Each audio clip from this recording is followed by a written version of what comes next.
Kia ora koutou katoa, nau mai hara mai ki te ao Hākinakina, your sports show right here on your Tribal Pulse, Te Korimako o Taranaki 94.8 FM and 98.4 FM. Well, she is a passionate sportswoman, administrator and leader whose journey began in golf as a teenager and has taken her all the way to the international dart stage. From representing Canterbury, Wellington and New Zealand Māori golf to serving as a director of the New Zealand Dart Council and managing New Zealand teams on the world stage, she has built an impressive career in both sport and off the field. Nau mai, haere mai, Kawhena Rangihaeata Puha. Welcome to the show. Oh, kia ora. Thank you for having me. Awesome. Been looking forward to our little kōrero to hear about your amazing journey in golf and in darts. But before we start, ko wai koe no he koe, just a little bit about yourself and where you're from. Ko Taranaki te maunga, ko Pātea te awa, ko Ngāti Ronoi te iwi, mere te marae, ko Kawhena Rangihaeata Puha taku ingoa. Kia ora, all those deep south connections there to Taranaki ki Tonga. Love it. Now let's start at the beginning. Tell us about your upbringing and where sport kind of first entered your life. For me, sports really helped shape who I am, and golf. I got told I needed to do a sport, and I started off by caddying for my dad, Tūtere Rangihaeata, and pull the bag, say nothing. And as a little girl, I thought, can I give this a go? And I just loved it. Once I had the golf club in my hand, I just fell in love with the game and just wanted to continue to play. And being from Christchurch, Otautahi, no one looked like me then. I'm now nearly 42. So if I started at 14, back in those days, there weren't many Māori golfers or even rangatahi Māori golfers down here. So I'm very fortunate, I believe, to have the opportunity to actually go on a golf course. And it wasn't for my dad, I probably would never have played. Nice. Now you said you started at 14, but what was it? Tell us what it was about golf that really kind of captured your imagination and your interest, and who was it that encouraged you along the way to get involved and pursue the sport? Golf is an individual sport, and it's not easy to hit a little white ball. It's frustrating, but I think that's what I loved about it, because it required me to put in the effort, and I was really curious to not quit. So I think that was just in my personality, and that's what kept me going. I wanted to get better and better every time, and it was probably my dad, but at the age of 15, he's a bit of a talker, my father, and I end up being able to go to Korean golf school.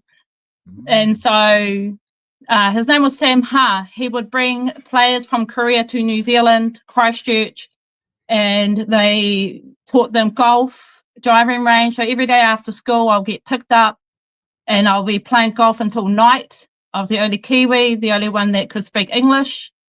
And I learned what work ethic was in the culture of Korea. And I was gifted golf clubs and the opportunity to be better. And they allowed me to make under 23 teams at 15, 16 years old. Wow. You went on to represent Canterbury and Wellington and spent about 15 years, I believe, involved with New Zealand Māori golf. What are some of your kind of fondest memories from that period? Many, but the biggest is our people. The first one was in 2000, and I was from Otautahi going into a Māori Golf Nationals. There's a lot of wahine Māori golfers, and I've never seen so many, and that's what blew me away. The moment when I realised it wasn't just me, there were more, and I loved it. Awesome. Well, many people now know you through darts. But it was golf that helped kind of shape your career. How did your involvement in Māori golf and tournament organisation lead into sports management and event delivery and stuff? So my dad, he was part of the first Māori golf here in Ōtautahi. So he created Waitaha Māori golf, Canterbury Māori golf, Tainui Māori golf, and Te Waipainumi Māori golf. So he was part of those huis that him and his friends set up and got the people together to create Māori golf down here in Ōtautahi. So being that 14, 15-year-old, over 30 years ago, I sat there, said nothing, but I learnt and I heard, and I was a part of that process. So I didn't realise I was learning the skill until I got older and I left high school and I studied sports management and marketing. I knew I don't want to be in an office, I need to be outside. And that's how I got involved in getting the skill set to where I am today for darts. Beautiful, beautiful. It's funny you actually say that. I was having a conversation earlier today with someone talking about being a rangatahi and just being all ears as a rangatahi within those spaces and how much it actually impacts your life. So awesome to hear that from you also. Now, throughout your journey, who have been some of your kind of biggest role models, your biggest mentors, you know, both in sport and in life? I think in sport, Tiger Woods, growing up, watching him, and what it was like for him as a coloured person in the game of golf. I could kind of relate to it just from my experiences here in women's golf. And just he inspired me to not quit as a young wahine. No one played golf. Everyone was doing their fun sports. So, you know, I missed out on a lot during just high school and after school. And so I just believed that I was meant for something great. And so I think just watching him and the work ethic he put in helped me. In terms of here in person, probably my dad, just the fact that I had the opportunity to be in that space of golf. Yeah, I would probably say him. Awesome, awesome. Shout out to Dad and to Tiger as well. Tū tere, if you're listening, bro. Good to hear you, and it's been an inspiration for your daughter. Now, whānau, we're having an awesome kōrero here with Kawhena. We're going to go to a short break and be back shortly, so make sure to stay tuned.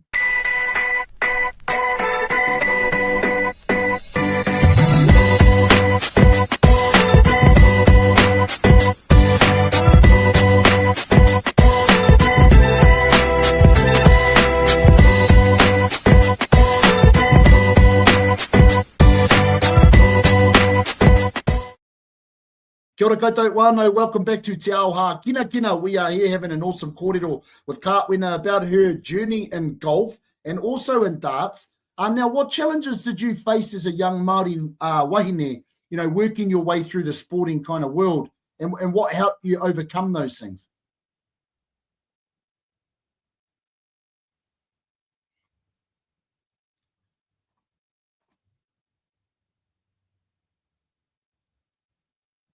Aroha mai.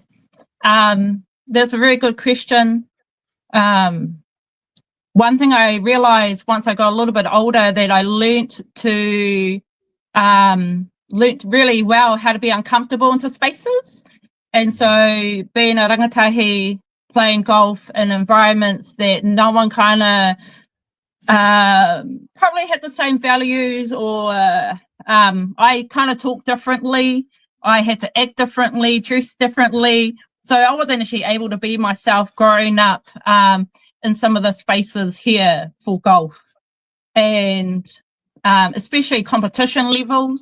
But I learnt very well how to be well presented.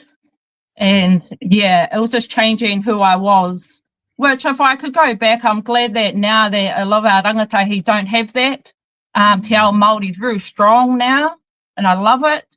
And yeah, it's great to see.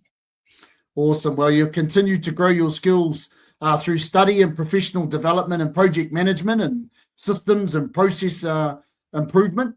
Why has lifelong learning been so important to you? I just like to keep filling up my kite with knowledge. How can I be better? And how can I educate myself with the new times? How can I get quicker to be more efficient? because I also want to be a mama. I want to be at home with my 3 kids, and that's really important. So if I can eliminate time wastage in my spaces that I do, then it means I can be home more for my tamariki, and still play golf and travel the world like I can. Love that. Always upskilling whānau, always elevating and advancing your kitia knowledge. Now, one of your recent highlights was managing the New Zealand women's team at the 2025 World Darts Cup. Is that right, in Korea? What did that experience mean to you personally and professionally? It was a huge privilege and an honour to be one as a director on the New Zealand Dart Council. That process is normally get voted by the community, and to have the support and backing of the community was a great honour, and I really enjoyed the role I'm in. To take the women's to Korea, and for me it's about teamwork. The experience I had through representing golf for Canterbury and Wellington, I learned a lot about team building, teamwork, and representing New Zealand. And so I actually loved that role, and the feedback I got back was just incredible. And yeah, just changing the narrative around darts for New Zealand. Awesome. Well, as a director of New Zealand Darts Council, and as the wife of professional darts player Hākinakina Puha, you have a unique perspective on the sport. How do you balance supporting athletes while also helping lead and grow the game nationally? Not sure how I do it, but I just keep doing it. You got to keep moving, and just keep believing in yourself and your vision. And so, yes, my husband Hākinakina Puha was New Zealand's first professional dart player. And so what that looks like is you go to Q school. There's over 550 players, and there's only about 12 cards given. And so to achieve that, it was our family goal. So it was his goal, but a family goal too that we worked towards. I think just with our upbringing, if you're going to do something, we go all in. We don't know how to participate. You've got to set a goal and just believe in it. And so for us, everything just kind of weaves together through our golf and into our darts. And so to have the role I'm in, it just means I got to learn the game that he loved. So he had won the Māori Golf Nationals multiple times. So he understands the kaupapa of, just giving everything that you've got, and doesn't matter what sport.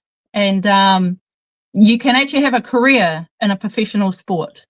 And that's what we did it for our rangatahi, to show them, hey, that job may not be for you, but if you are passionate about a sport, it can be a job. Love that. Such a committed and dedicated whānau. Indeed. Now, looking ahead, you'll be travelling as the women's manager at the Asian Pacific Cup in Mongolia. Is that correct? What excites you most about, the future, and what legacy would you like to leave the next generation of Māori athletes, of sports administrators in darts and golf?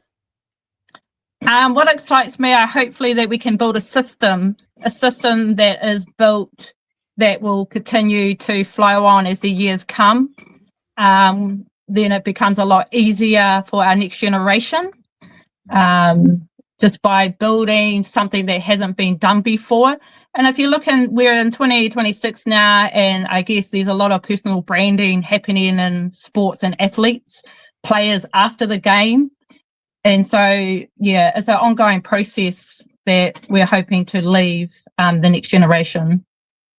Beautiful. Well, Kawhena, thank you for sharing your story with us today. Your journey from a young golfer to a respected sports leader shows the impact and the passion, hard work, and the service that you can have, and that you and your partner, your husband, have both worked towards. We wish you and the New Zealand teams all the very best over the Asian Pacific Cup, and the opportunities that lie ahead for you guys.